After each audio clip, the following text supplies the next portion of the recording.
Hey YouTube, how's it going? Kevin Cleary here with a knife video for you, and today we have the Curtis F3 in large. Now guys, you know if you've been around for a while that this is a pretty special knife to me. If not, let me just say that this is one of the knives that I have been interested in and kind of wooing over for a long time. If you go back and watch a video that I did called Admired from Afar, and I talked to there about knives that I love, that I like to look at, but I probably will never own. This was on that list along with a few others, and I have been fortunate enough to own some of those others as well as this one, and so that's really, really cool. I want to do a couple of different things in this video. Number one, I want to have a few more comparisons, and number two, I want to have some discussions about some other things supplemental to this knife because of the fact that I've already done a review of the F3 in medium. So I will put that in the description box, or I will put that in the end screen credits so that if you want to see that review, you can check it out. And if you're seriously thinking of buying a Curtis F3, you probably want to watch both so you get a good sense for which one is most appealing to you. Okay, if you're never going to buy one, you probably still want to stick around because this is going to be one of the most epic comparison portions that I've done. I've got a lot of knives here that I want to bring in and draw some comparisons to and make some contrast with. So that'll be coming up here in a few minutes. Let's get back into this knife in particular and point out, just by way of reminder, that this is a knife that I have really wanted for a long time, and I have not been disappointed. I do really, really like this knife. I carry it an awful lot. It's not perfect by any means, but it is, to me, a great, great knife. And I think if you're looking for sort of that one knife option that'll just do everything and almost be, an heirloom that you pass on to your kids, this is a knife of that quality. Okay, it is a custom, and I don't have a lot of customs, so there'll probably be some things that I share here that a custom knife enthusiast would maybe be able to talk about with a little more authority or experience. But I'm just going to talk about it with what I know from drawing on other knives and just my general use. Okay, so let's go ahead and remind you of the size and weight. I have done a first impressions on this, but size and weight is 8 7/8 overall, so fairly large knife, although not the largest that I own. Blade length here is 3 13/16, 5 1/16 handle, and it's fairly heavy, okay guys, and that's one of the detractions. This is 7 ounces, so that's heavy. All right, you probably could lighten it up, and I know there are versions of the F3 that have milled out portions in the handle, different things like that, and I'm sure it's a custom knife, so if you were going to get one, you could probably approach Dave and say, hey, I'd like this or that option or change, and it would be able to be done for you, but there will be a cost associated with that. So so I wasn't going to do that because this was expensive enough as it is. So let's carry on and get over to the blade, which is CTX XHP steel, Spanto grind with a nice stonewash finish. And that's the big thing that stands out to me about this knife. This blade is ideal to me. It's got this really nice hollow grind, which makes it cut really, really well for all those average EDC tasks. But then it's got this very thickly ground, sort of modified Tanto tip that's very strong, very durable, nice thick blade stock. And so this knife, and I've said this about a few knives, but it doesn't happen every time, okay? But this knife to me is a great combination of an extremely useful blade that is also really tough and really durable. So, if you're one of those guys that like Striders or maybe you like the Benchmade Ergonomics or something like that, this knife appeals to you, but it will cut like a Rat Model 1 or a Para 2 or something like that. So it's thick and heavy and overbuilt, but it's also very capable as a slicing and cutting tool. And I've got lots of use on this, so I can say that from experience.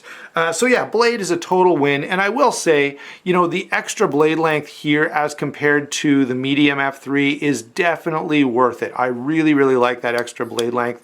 It does add a great deal of utility. Now, let's move on and talk about lockup and deployment. This is, of course, a titanium frame lock, D2 insert there, so it's a nice hard durable steel, which is awesome. Similar in properties and characteristics to the blade, which means you're going to get less wear, right? You don't have a super hard blade and then only a somewhat hard lock bar insert. You also have ceramic ball bearing pivot and ceramic detent ball, both very nice, and the action on this is absolutely wonderful. Let me speak just a little bit to the flipper on this guy. This is a flipper that should be copied on a number of different knives, and I wish that the industry sort of noticed this and paid a little more attention to it. Now, I will say, I've got to talk to Nick for just a moment here. So Nick, if you're watching, there's a critical error that you're making when you talk about the pocket pecker stuff. I know this is a large flipper, but the reason it's not a problem is because all true knife guys know that the only thing that goes in your front right pocket is your knife. So what are you doing with anything in there for this to run into? Okay, there just shouldn't be anything else there. Now, having said that, guys, this is a fairly large flipper. I am aware of that. And I'm sure, you know, that Nick would be going crazy at this point talking about the size of the pocket pecker on this knife. For me, I'm going to talk about the ergonomics of it, because when you go to flip a knife, okay, and I've talked about this in lots of videos before, you want to push in a particular direction on this flipper. If you're going to push button it, you kind of want to push straight down. If you're going to light switch it, you want to kind of get it up here and flick it down. Well, guess what? This flipper has a nice flat portion with a bit of jimping so that you can push button perfectly well and very comfortably. It also has this nice little divot cut out of it so that your finger just drops in there and you can light switch extremely well. Now, why am I saying all that? Well, because if I grab a couple of other knives, so here's the XM18, right where I want to push, they put a sharp point. And I'm there going, why? Why do you need a point at the very spot that I want to push down? Have you ever gotten in an elevator and you looked at the buttons on the elevator and they were all like little mountains with a sharp point on the top? No, because you want them to be flat and soft so that your fingers can easily push on it. Guess what? Same here, right where I need to push, there's a point, and that is kind of annoying, okay? So if you're a knife maker out there, take a look at the way that Curtis puts a nice flat spot right on that flipper so that exactly where I want to push on the blade to get it to deploy, I have a spot that's just made to be comfortable for my finger. Really, really good. That's the way it should be done.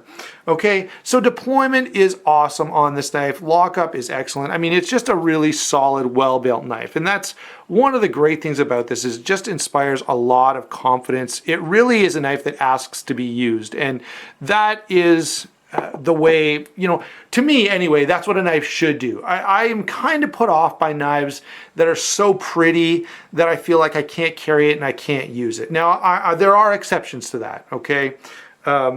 But generally speaking, that's sort of my approach. I like knives with a finish and a design that gives me confidence and makes me feel comfortable carrying and using them. Okay, let's move on now to the handle, which of course is two nice big, oh, by the way, I pointed this out before, but I'll just mention it again. The pivot screw here, of course, serves as the over travel stop as well, which I do think is a nice touch. Okay, talk about the handle. The handle feels really good in hand. I like the fact that you can choke up on the knife. And for most of my uses, this feels really good. There is one glaring issue, and that is this front choil is a weird size. Okay, it doesn't fit two fingers. It doesn't fit one finger. The only thing I can think of is that, you know, the idea must be to either hold the knife like this or like this. Now, my most common use is like this, okay? And because of that, the weird size of this choil doesn't bother me that much. Sometimes I use the knife like this, and I'll be honest, I actually don't notice it then either. So to me, it's not the end of the world, although I will be the first one to say it needs to be, you know, if this was, I don't know, 3/16 of an inch longer, it would be perfect. Okay, sort of like, let's get another knife out here since I said we were going to do that. Look at the contigo. Both of these fingers fit nicely into that choil. It doesn't go far enough for the third finger. Just gives me, and so let's put those side by side. You can see how much extra space there is on the contigo there. So something a little more like that would be appreciated. Okay, now that we've talked about, oh yeah, single position clip, that does work well. Lanyard hole is very small. Maybe you could get bank line through it, or some, I wouldn't even try to get paracord through there. I just wouldn't. I don't use lanyards anyway, so it doesn't really matter to me. But if you're a big lanyard guy, take a look at that. You're not really going to get anything through there. Jimping here is really nice. It's nice both, you know, sort of in the, as you put it in the palm of your hand like that, or if you were holding this in a reverse grip, it really does grab onto your thumb well as well. The clip is, of course, single position, and it is very comfortable. One thing the way I test for that, by the way, guys, I just use the knife on a regular basis, and if I don't notice that it even has a clip on it, then that's good, and that's the case with this particular knife. So now that we've kind of worked through most of the features and things that are going on here, let me do some comparisons. Oh wait, let's add one more thing. The lockup is a little late on this guy, but there is a nice little cutout so you can get your thumb in there and open the knife, which I do appreciate. Okay, let's get to some comparisons now. I've got a lot of comparisons, and I've got stuff sort of from every area. What I'd like to hear in the comments below is, which of these would you like to see a full video on? I really do think that some of these knives deserve a full comparison. Probably these two are on the short list, but this, of course, is the XM18, and this is the Curtis. Now, the XM18 is, again, well built, you know, heavily overbuilt, and this is the fatty, so it's even more so. It is very functional. Again, just like the Curtis, this is a knife that really, in me, inspires a lot of confidence. It's a knife I feel comfortable carrying and using. I don't have any sort of challenges with it. And that's what I really like to see. Obviously, there's no bearings in here, and there are in here, so the action on this is definitely much nicer. But the advantage is, of course, that the Hinderer does have the thumb studs, and you can open it quite easily just by using those thumb studs. You can flick it open too with your thumb. Okay, so that's one comparison. I've got a few more here that I want to go through. Next up, take a look at this guy. This is the Fair & Forge Archbishop. Now, this is a cool knife, okay, because it does a lot of the same stuff as the Curtis. It's thick, it's overbuilt, it's really, really a user knife, which I love. And it lands in a spot right in between the large and small F3. It's a little bigger than the F3 medium, fair bit smaller than the large, but a really nice size, really nice ergonomics. Notice, by the way, guys, you know, I do tend to have a thing for knives with a choil. I do really, really like that.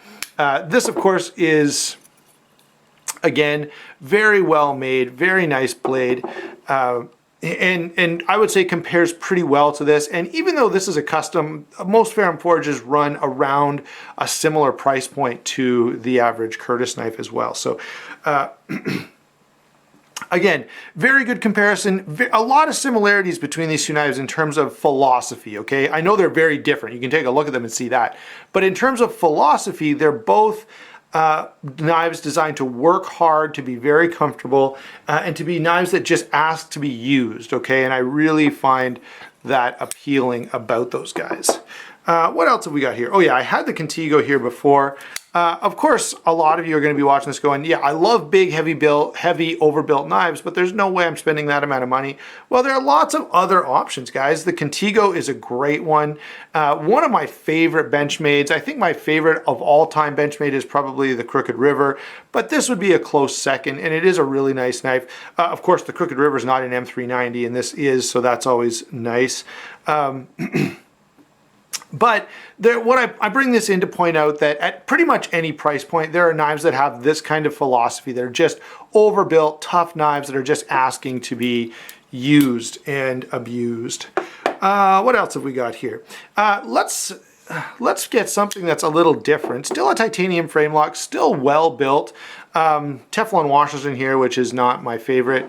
But This has, you know, you go, man, I love titanium frame locks and that's a really cool knife, but that's a lot of money. Well, here's a really good budget titanium frame lock. These are just over $100 and they're really, really well done. I've got a first impressions video of this out already. This is the Ontario Cerberus. I don't think I said the name. I do have a first impressions video. I have not done a full review, but that'll be coming in the next few weeks or so. By the way, if you're looking for that or discussions of these other knives, don't forget to like and subscribe. Let's see. Let's go to now a comparison that's even bigger. This, of course, is the Cold Steel Formax. Again, a theme is really developing here, and that is that front choil. I do really like that, and I definitely favor it on a lot of the knives that I have. This knife, of course, is even bigger and even heavier, but still very useful. Again, you know, knives that just ask to be used, carried, and inspire confidence, and this one really does as well. So that is the Cold Steel Formax. Again, the price point on the Formax is lower, yet you're still getting a very well-built knife. I do want to bring in a couple of ZTs. So there's the 0850, there's the 0200. Now, why am I bringing in the ZTs? Because I've got to say, and I feel like I say this every time we're looking at a really high-end knife, among production knives, you know, I feel like the company that's coming the closest in terms of quality, in terms of features, has got to be Zero Tolerance. And so if you go to a Zero Tolerance, you can get a lot of the things that I love about this knife for a much lower price. Now, I know that they're not going to be, you know, there are a couple little issues that Zero Tolerance has from time to time that you may not get in a full-on custom or even a really good mid-tech. But overall, they do a great job, and they do come in at really good prices. Anyway, I was going to say something more about that, but I'll stop there. So there's a couple of ZTs just to kind of stand in and say, yeah, you know, if you're looking at that Curtis going, man, that's an awesome knife, and I really like overbuilt knives. But boy, that's a lot of money to spend. You can get a lot of the same features on a Zero Tolerance for, of course, a fraction of the price. Let's see. Here is another great knife. Now, this one I'm bringing in for a particular reason. This is probably one of my favorite high-end knives. The action on this is just phenomenal. Really M390 steel, comfortable in hand. This is a great knife, and this is one of the knives that to me is a standard by which all high-end knives ought to be measured. And here's why I'm bringing it in. I appreciate the perfection of the action and the detent and the attention to detail here, but this is a little fine, okay? It's kind of a pretty knife. This knife, not so much on the pretty, but it still gets all of that same, it has that incredibly high quality feel that I get from this knife. And when I hold this and go, yeah, this is just amazing, I get the same sense from the Curtis that I get from the Riat Torrent. One last knife, guys, and this one is going to be like, what are you doing with that thing in the picture? But here's why I've got it. The Cold Steel Recon 1, and really there are a number of Cold Steels that could fall into this category, but this one, of course, is closest in size. And of course, the ergonomics on this guy are outstanding. The Recon 1 is a fairly budget-friendly knife. I think these guys go for around 80 bucks, even in the new upgraded steel, the CTS XHP. Same steel, by the way. Now, Cold Steels is not quite as hard as the Curtis, so they don't get quite as good a heat treat on it, but this knife is designed to take a beating. It's designed to just do everything and then some and just come back for more. And it really, really will. This is, as I say, an heirloom quality knife, no question. And by the way, my son already looks at my knife collection and says, you know, which knives can I have and that kind of thing. And I look forward to kind of passing that passion on. Anyway, this knife, although not heirloom quality, is extremely tough, extremely durable, and will do most everything that this one will do for a fraction of the price. And that's why, guys, I keep bringing in the Recon 1 for different videos, because I just feel like it's such a great knife that if you're into knives and you don't have one, you haven't tried one, I think you're missing out. I know it looks a little mall ninja, but it's just a really, really useful tool, and will satisfy the same thing that the Curtis does for just having an overbuilt, super tough, super durable knife at a fairly reasonable price. And if you go to the AUS 8 models, you can really even maximize that further. Finally, let's get into some of the discussion of cost. Okay, no one watching this is missing the fact that this is an expensive knife. Okay, I know that it's an expensive knife. It's beyond expensive, right? Many of you would go, 120 bucks for a pair of two is expensive, and this is like, 4 or 5 pair of twos, right? I get it. And there's a reason for that, okay, guys? Once you get into knives of a certain caliber and a knives, let's see, yeah, bring this guy in as well. And knives that are made in a certain way, you're going to pay more, okay? I was recently talking to a friend of mine who does metal fabricating, and he'll sometimes have people call and ask, could he make them an exhaust system for their car? And his answer is always the same. He's like, yes, I could. There's no problem with me making an exhaust system, but it's going to cost at least twice as much as just going and buying a factory exhaust system. Well, why? Well, because the man hours that are going to be involved, and yes, you could probably argue that exhaust system will be higher quality, and you can even have it made to your own specs, which is great, but the man hours involved in that are much more. And, if you think about your own job, okay, and you're there making whatever you're making, $35 an hour, $40 an hour, or if you're if you're an engineer, if you're a professional of some kind, maybe you're making a lot more than that. Well, figure on how much you'd have to pay yourself to make this knife or this knife or this knife, okay? And remember that, even if, so Hinderer is a production knife and it's made on an assembly line, but even if, let's say they're paying workers $15, $20 an hour, that adds up incredibly quickly. So for 400 bucks to cover the number of people's salaries just in hours that it takes to make this knife, and then still buy the machinery, keep the lights on and the air conditioner running, and make a profit, it's no wonder these get up to $400 or $500 as quickly as they do.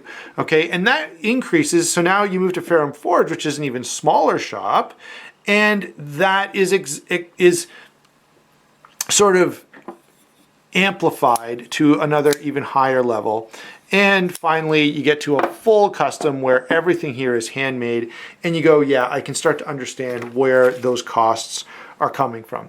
So that's my kind of cost discussion as well.